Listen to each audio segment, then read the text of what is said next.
Hello people, ఈరోజు job update వచ్చేసి railway నుంచి భారీ నోటిఫికేషన్ అనేది రిలీజ్ అయింది వాళ్ళ ఒఫీషియల్ సైట్లో. సో ఇది గ్రూప్ సి గ్రూప్ డి ఉద్యోగాలు. సో దీనికైతే 10th పాస్ అయితే చాలు. అండ్ శాలరీ వచ్చేసి 15,000 వరకు అయితే ఉంటుంది. సో ఒక చిన్న టెస్ట్ పెట్టి పర్మనెంట్ జాబ్ అయితే ఇస్తారు. సో వీడియోలోకి వెళ్ళే ముందు నా ఛానల్ని సబ్స్క్రైబ్, లైక్ అండ్ షేర్ చేయండి. సో ఈ వీడియో అనేది ఇంకొకరికి ఉపయోగపడవచ్చు. ఆన్లైన్ అప్లికేషన్స్ అనేవి 15th నవంబర్ 2024 రోజు రిలీజ్ అయ్యాయి. సో ఇక్కడ మనకి అప్లయింగ్ క్లోజింగ్ డేట్ వచ్చేసి 14th డిసెంబర్ 2024 వరకు అయితే ఉంది. మనకి రిక్రూట్మెంట్ ప్రాసెస్ అనేది టైం టు టైం నోటిఫికేషన్స్ అనేది వాళ్ళ ఒఫీషియల్ సైట్ అనేది లింక్ అనేది ఇక్కడ ఇచ్చారు. సో ఆ లింక్ ద్వారా మీరు టైం టు టైం నోటిఫికేషన్ అనేది చూసుకోవచ్చు. ఇక్కడ గ్రూప్ సి లెవెల్ 4 అండ్ 5కి సో పోస్ట్ వచ్చేసి 5 పోస్ట్ అనేవి ఉన్నాయి. సో నెక్స్ట్ వచ్చేసి గ్రూప్ సి లెవెల్ 2 లెవెల్ 3 వాళ్ళకైతే 16 పోస్ట్ అనేవి ఉన్నాయి. సో గ్రూప్ డి లెవెల్ 1కి 39 పోస్ట్ అనేవి ఉన్నాయి. సో మనకి first starting salary group C వాళ్ళకైతే లెవెల్ 4 అండ్ లెవెల్ 5 వరకు అయితే 50,000 వరకు అయితే ఉంటుంది. And group C level 2 and level 3 వాళ్ళకైతే 36,000 to 40,000 వరకు అయితే శాలరీ అనేది ఉంటుంది. So next group D level 1 వాళ్ళకైతే ఇక్కడ మనకి శాలరీ వచ్చేసి 25,000 వరకు అయితే ఉంటుంది. సో ఎవరైనా ఈ జాబ్కి అనేది అప్లై చేసుకోవచ్చు. ఇది completely central government job and permanent job. So Andhra Pradesh, Telangana ఎవరైనా ఈ జాబ్కి అనేది అప్లై అనేది చేసుకోవచ్చు. సో అందరికీ ఈక్వల్ ఆపర్చునిటీస్ అనేది ఉంటుంది. సో వెంటనే అప్లై అయితే చేసుకోండి. సో ఇక్కడ ఎడ్యుకేషన్ క్వాలిఫికేషన్ వచ్చేసి లెవెల్ 1కి అయితే ఐటీఐ ఆర్ 10th అయితే కంపల్సరీ పాస్ అయి ఉండాలి. ఐటీఐ పాస్ అయినా పర్లేదు, లేకపోతే 10th అయినా పాస్ అయినా చాలు. సో ఇక్కడ లెవెల్ 2 ఆర్ లెవెల్ 3కి అయితే ఇంటర్ అయితే పాస్ అయి ఉండాలి, లేకున్నా ఐటీఐ పాస్ అవ్వాలి, లేకున్నా 10th పాస్ అయితే చాలు. సో ఇలా మనకి నోటిఫికేషన్లో ఇన్ డీటెయిల్గా క్లియర్గా మెన్షన్ చేశారు. సో ఇప్పుడు మనం లెవెల్ 4 ఆర్ లెవెల్ 5కి అయితే డిగ్రీ అయితే కంప్లీట్ అయి ఉండాలి ఏదైనా రికగ్నైజ్డ్ యూనివర్సిటీ నుంచి. కూడా 250 రూపీస్ అనేది ఉంది. అండ్ నెక్స్ట్ వచ్చేసి సో ఇంకా అదర్ ఇంకా వేరే వాళ్ళైతే 500 రూపీస్ అనేది పే చేయాల్సి ఉంటుంది. సో ఈ జాబ్కి ఏజ్ లిమిట్ వచ్చేసి మినిమం అయితే 18 ఇయర్స్ అయితే ఉండాలి అండ్ మ్యాక్సిమం వచ్చేసి 25 ఇయర్స్ అయితే ఉండాలి. సో ఇక్కడ మనకి 1st జనవరి 2024 వరకు అయితే ఈ ఏజ్ లిమిట్ అయితే ఉండాలి. సో ఈ జాబ్కి అయితే ఏజ్ రిలాక్సేషన్ అనేది ఉండదని క్లియర్గా మెన్షన్ చేశారు. సో సెలెక్షన్ ప్రొసీజర్లో భాగంగా మనకి మినిమం స్పోర్ట్స్ నార్మ్స్ అనేది ఉంటుంది. సో సపరేట్ లెవెల్స్ వాళ్ళకి సపరేట్ స్పోర్ట్స్ అనేవి ఉంటాయి. సో లెవెల్ 4 అండ్ 5కి సపరేట్గా ఉంటుంది, లెవెల్ 1లో ఇలా ఉంటుంది. సో ఇప్పుడు మనం ఏమేమి స్పోర్ట్స్ ఉన్నాయో సపరేట్ లెవెల్ వైజ్ అయితే చూసేద్దాం. సో ఇక్కడ మనం చూసుకుంటే ఆక్వాటిక్స్, డ్రైవింగ్ కేటగిరీ వచ్చేసి men and women, age group వచ్చేసి 18, గ్రేడ్ 1 అండర్ 18 గ్రేడ్ 1 అనేది ఉంది. సో ఇక్కడ మనకి నెక్స్ట్ ఆక్వాటిక్స్ స్విమ్మింగ్ ఉంది, aquatics water polo, archery, athletics, basketball, boxing. So ఇలా మనకి సపరేట్గా కేటగిరీస్ అనేవి ఉన్నాయి. సో ఇలా క్రికెట్ కేటగిరీ వచ్చేసి men under 23, cycling, track and road, cross country, football, gymnastic, volleyball and weight lifting, ఇలా మనకి కేటగిరీ వైజ్ అయితే ఇలా ఉంది. సో సెలెక్షన్ ప్రొసీజర్ అనేది ఇలా దీని ద్వారా అయితే సెలెక్ట్ చేస్తారు. మనకి స్పోర్ట్స్ నామ్ కూడా ఉండాలి. సో ఈ జాబ్ అనేది ఆల్ ఓవర్ ఇండియా వైజ్ అయితే ఉంటుంది. సో ఫస్ట్ పోస్ట్ ఎక్కడ వచ్చినా కూడా మీరు ఫర్దర్గా వేరే దగ్గర అయితే ట్రాన్స్ఫర్ అయితే చేసుకోవచ్చు.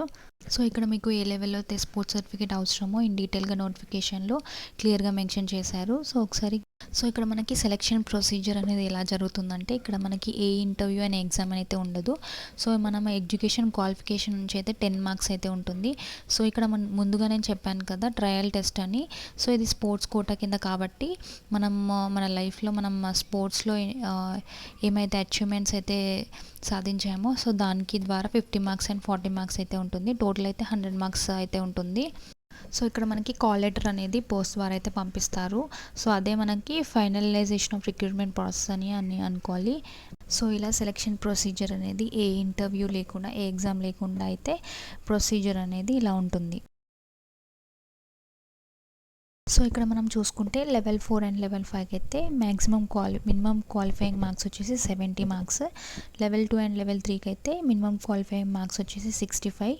సో లెవెల్ 1కి అయితే మినిమం క్వాలిఫైయింగ్ మార్క్స్ వచ్చేసి 60 మార్క్స్ అయితే ఉంటుంది. సో సెలెక్ట్ అయిన క్యాండిడేట్స్కి మెడికల్ ఎగ్జామినేషన్ అనేది ఉంటుంది రైల్వే హాస్పిటల్లో. సో ఇక్కడ మనకి క్యాండిడేట్స్ ఫిట్గా ఉన్నారా లేదా అని కూడా అన్ని మెడికల్ ఎగ్జామినేషన్ అనేది కంపల్సరీ అది పాస్ అవుతాయి. ఇక్కడ మనకి జాబ్ పోస్ట్గా జూనియర్ క్లర్క్ అండ్ సీనియర్ క్లర్క్గా స్పోర్ట్స్ కోటా కింద అపాయింట్ అయితే అవుతారు. సో ఇక్కడ మనకి సెలెక్ట్ అయిన క్యాండిడేట్స్ మాత్రం 5 years వరకు బాండ్ అనేది సబ్మిట్ చేయాల్సి ఉంటుంది. సో అప్లై చేసేటప్పుడు మీరు ప్రజెంట్ యూజ్ చేసే mobile number and email ID అనే ప్రజెంట్ యూజ్ చేసేదే ఇవ్వాల్సి ఉంటుంది. సో ఇది ఎలా అప్లై చేయాలనేది ఇన్ డీటెయిల్గా ఎక్స్ప్లెయిన్ చేస్తాను. సో నేను డిస్క్రిప్షన్లో కూడా లింక్ అనేది ప్రొవైడ్ చేస్తాను. సో ఆ లింక్ ఓపెన్ చేయగానే మనకి ఇలా కనిపిస్తుంది కదా ఇంపార్టెంట్ డేట్స్ అనేది, స్టార్టింగ్ అండ్ క్లోజింగ్ డేట్ అనేది. సో ఇక్కడ మనకి 3 lines అనేది ఉన్నది కదా రైట్ సైడ్. సో ఆ 3 lines పైన క్లిక్ చేయగానే మనకి ఇలా కనిపిస్తుంది కదా important dates notification new registration పైన క్లిక్ చేయాలి. సో న్యూ రిజిస్ట్రేషన్ పైన క్లిక్ చేయగానే మనకి కిందకి స్క్రోల్ చేస్తే ఇక్కడ మొత్తం డీటెయిల్స్ అనేవి క్లియర్గా అనేది మెన్షన్ చేయాల్సి ఉంటుంది. సో ఇలా అయితే ఉంటుంది. సో నెక్స్ట్ కిందికి స్క్రోల్ చేయగానే మనకి ఇక్కడ అప్లికేషన్ ఫీజ్ కూడా ఉంది 500, 250. సో కిందికి స్క్రోల్ చేయండి. స్క్రోల్ చేయగానే ఇక్కడ న్యూ రిజిస్ట్రేషన్ పైన క్లిక్ చేస్తాం. సో ఇక్కడ కింద కనిపిస్తుంది కదా న్యూ రిజిస్ట్రేషన్. సో దానిపైన అయితే క్లిక్ చేయగానే మనకి ఇలా కనిపిస్తుంది. సో ఇక్కడ మనకి అప్లికేషన్ ఫామ్ అనేది ఇలా ఫిల్ అనేది చేయాలి. సో ఇక్కడ మన డీటెయిల్స్ ఇవ్వాలి. Candidates name, father name, mother's name, date of birth, community select కమ్యూనిటీకి కింద ఓబీసీ అయితే ఓబీసీ, ఎస్సీ, ఎస్టీ ఇలా gender male or female, marital status, married or unmarried ఇవ్వాలి. ఈ డీటెయిల్ అనేది కంపల్సరీ క్లియర్గా అయితే ఫిల్ చేయాల్సి ఉంటుంది. సో ఇక్కడ మనం జెండర్ ఫీమేల్ అయితే మేల్, ఫీమేల్ అయితే ఫీమేల్ ఇవ్వాలి. మార్షల్ స్టేటస్ మ్యారీడ్ అయితే మ్యారీడ్, అన్మ్యారీడ్ అయితే అన్మ్యారీడ్. సో ఇక్కడ మనకి మైనారిటీ కమ్యూనిటీకి బిలాంగ్ అవుతే ఎస్ అయితే ఎస్, నో అయితే నో అనేది ఇవ్వాల్సి ఉంటుంది. సో ఇక్కడ మనకి నెక్స్ట్ ఆర్యూ ఈబీసీ క్యాండిడేట్ అని ఉంది కదా, మీరు ఈబీసీ అయితే ఎస్ అయితే ఎస్, నో అయితే నో. రిలీజియన్ వచ్చేసి హిందూ అయితే హిందూ, ముస్లిం అయితే ముస్లిం, క్రిస్టియన్ అయితే క్రిస్టియన్ అని ఇవ్వాలి. సో ఫిజికల్ డిసేబుల్డ్ ఎస్ అయితే ఎస్, నో అయితే నో. ఈమెయిల్ ఐడి ఇవ్వాలి. సో ఈమెయిల్ ఐడి అనేది కన్ఫర్మ్ చేసుకోవాలి. నెక్స్ట్ వచ్చేసి మొబైల్ నెంబర్ ఇవ్వాలి. Next identification marks. సో ఇక్కడ మనం ఎక్స్ సర్వీస్ మ్యాన్ ముందుగా ఏమైనా పని చేసి ఉంటే ఎస్ అయితే ఎస్, నో అయితే నో. సో ఇక్కడ పోస్ట్ కేటగిరీ గ్రూప్ సి అయితే గ్రూప్ సి, లెవెల్ 4 or 5 మీకు ఏదైతే మీరు అప్లై చేయాలి అనుకుంటున్నారో సో అది అనేది ఇవ్వాలి. నెక్స్ట్ వచ్చేది అడ్రస్ అనేది ఇవ్వాల్సి ఉంటుంది. సేమ్ యాజ్ సో కిందికి స్క్రోల్ చేయగానే పర్మనెంట్ అడ్రస్ సేమ్ అయితే దానిపైన టిక్ మార్క్ అనేది ప్రెస్ చేయండి. సో నెక్స్ట్ వచ్చేసి ఎంప్లాయ్మెంట్ డీటెయిల్స్.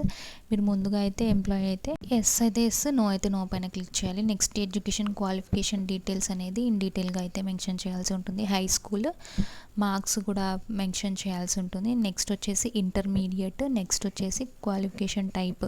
సో ఏ ఇయర్లో పాస్ అయ్యారు సో అది కూడా క్లియర్గా మెన్షన్ చేయాల్సి ఉంటుంది. సో నెక్స్ట్ గ్రాడ్యుయేషన్ సబ్జెక్ట్స్ కూడా మెన్షన్ చేయాల్సి ఉంటుంది. సో క్వాలిఫికేషన్, సో ఎక్కడైతే మీరు ప్లేస్ ఫామ్ అయితే ఫిల్ చేస్తున్న ఆ ప్లేస్ అనేది కూడా ఇవ్వాల్సి ఉంటుంది. సో బ్యాంక్ డీటెయిల్స్ అనేది కూడా ఇవ్వాల్సి ఉంటుంది. సో ఇక్కడ మనకి సో ఇలా మనం లాస్ట్కి వచ్చేసి ఇక్కడ బ్లూ టిక్ మార్క్ అయితే క్లిక్ చేసి సో ఇక్కడ మనకి సెక్యూరిటీ కీ అనేది క్లిక్ చేసి సబ్మిట్ పైన క్లిక్ చేయగానే మనకి అప్లికేషన్ ఫామ్ అనేది కంప్లీట్ అయిపోతుంది.